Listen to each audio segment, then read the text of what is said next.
Hi, it's January the 25th, 2022. Tea break time again. Just having a look around at what's been going on. With Keith and John spending most of the time on the French wing, it's beginning to show progress regarding removing of the skins. John has already removed one of the ribs which had compression damage. Keith spending all the time removing the Avro plug rivets. All of the four booms of the spar have plug rivets fitted. These rivets are about ½ inch apart. I guess there's about 4,000 plus rivets to be removed. Also there are on the top side of the wing about 10 rows of rivets and more on the bottom. A colossal amount of rivets to be removed, but none as tedious as the plug rivets.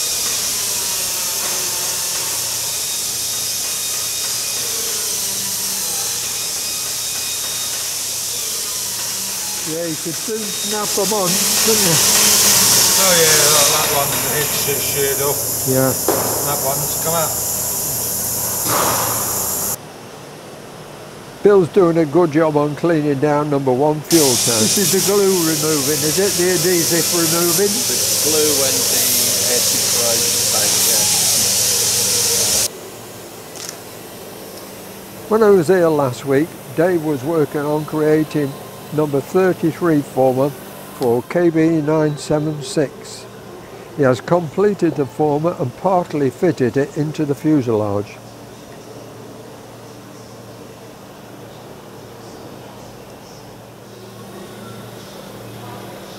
Over the next week I hope to video all stages of making the former, but not in the correct order. This will depend on what's going on when I'm here. And I want to try and come when you do the inside, bending that up and stretching it on the English wheel do you use? No, it's that little stretching machine there, yeah. I'm meant to be getting a new machine, that's coming soon. Which is the stretching machine? This little, yeah, crimping and stretching. I thought that was a crimping one. Yeah, but it's, that one does the stretching and you put that one to do the shrinking. How does it stretch it then? You trap it in there and then pull that, and then as it hits the metal it like push. Oh, does it? Yeah, there's some. Yeah. It's basically a rough edge on there, and it digs into the metal. And where that crimps it up, the other one, this one pushes the metal out. Yeah, one pulls it in and one pushes.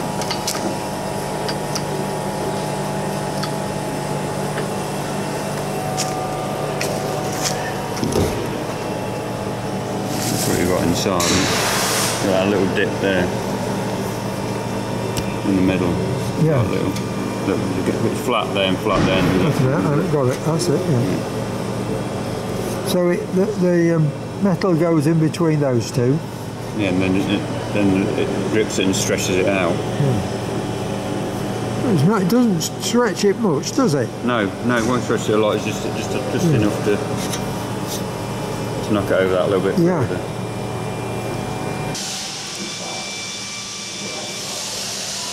Gerbs assembled the Lancaster brake drums and fitted the Ferrado pants.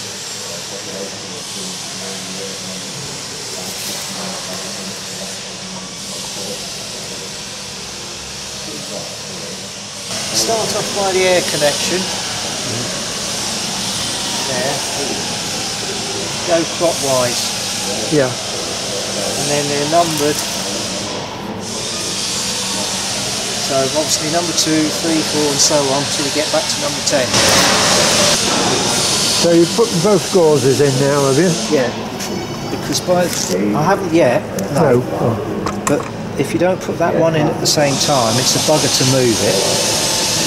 And then by the time you get to this one, you wouldn't be able to get that gauze in. So basically,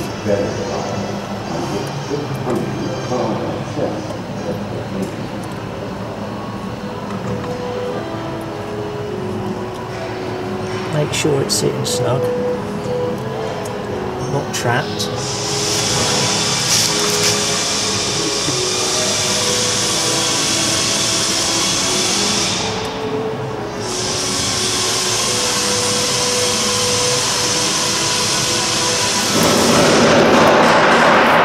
Some are easier than others, but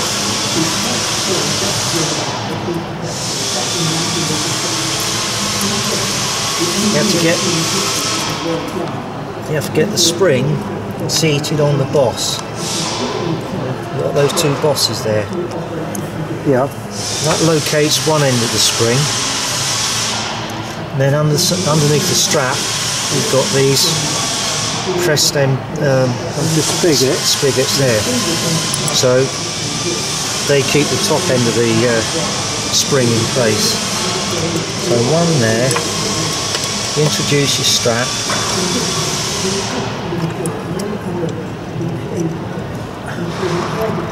Second spring. Then I use my knee to stop the pad being pushed out. And there you go.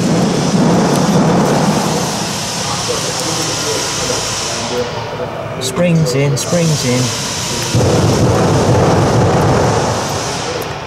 and your gauzes are in place.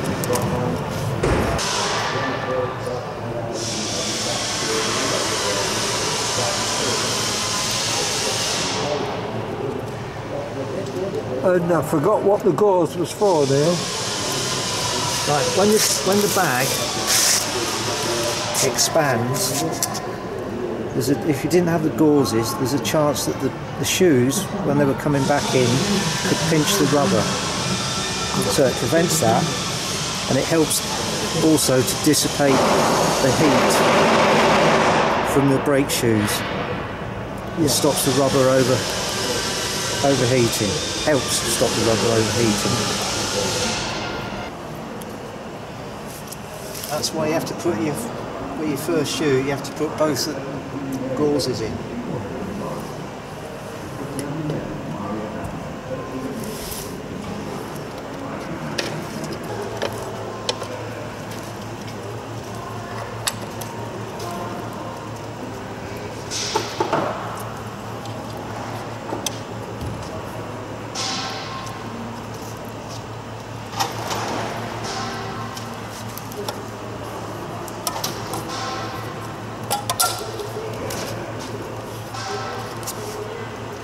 There we are. Complete. And then what I do then, start at the beginning, and go round, double check.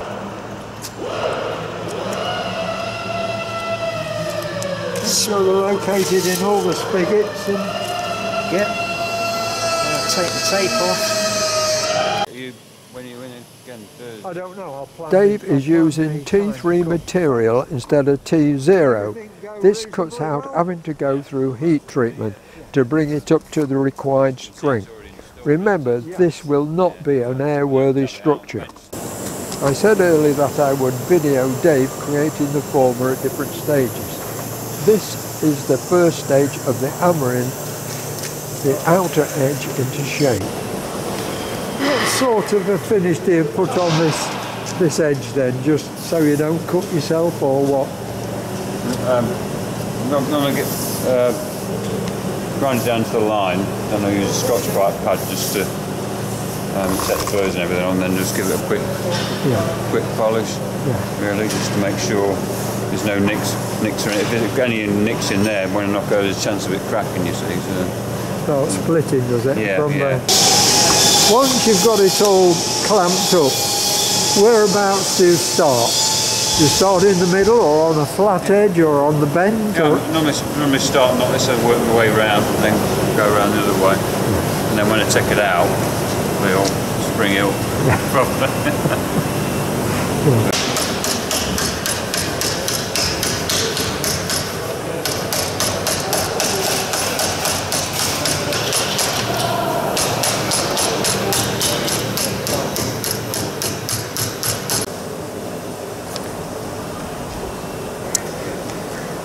The outer edge of the formers are now ready for shrinking.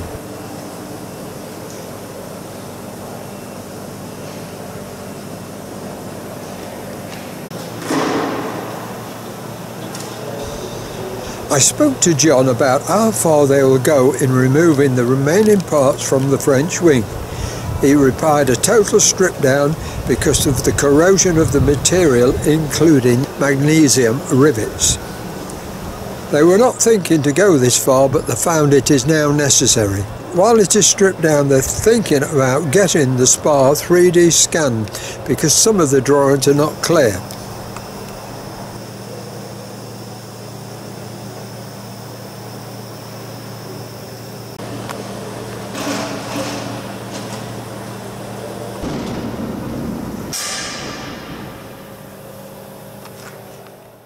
John too was working on one of the ribs from the wing. He was repairing it and he showed me how bad the rivets are, and they just pop out with a little bit of pressure. Oh, yes. But this, I'll show you what, see those are the rivets that are corroded, look. They haven't drilled those out, but they just pop off, look. So that's what we're up against. So a lot of the rivets on this game will go like that. So they start to ping them off, look. Yeah, not much pressure behind it either, is there? No, if that was doing anything, I was hardly leaving that. Yeah. Oh, right, John, thank you. I mean, it's amazing how bad it goes like that. Yeah. Just like paper, isn't it? Yeah, just and it grows so much, you know. It expands. Yeah.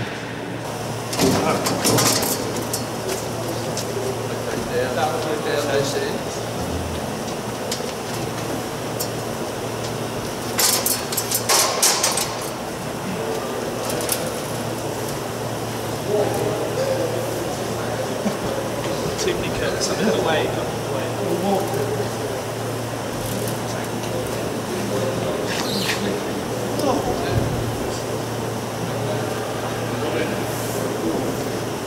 Ready?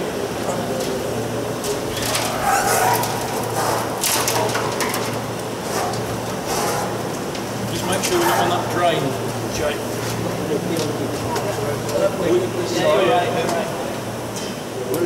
Yes. Thank you very much.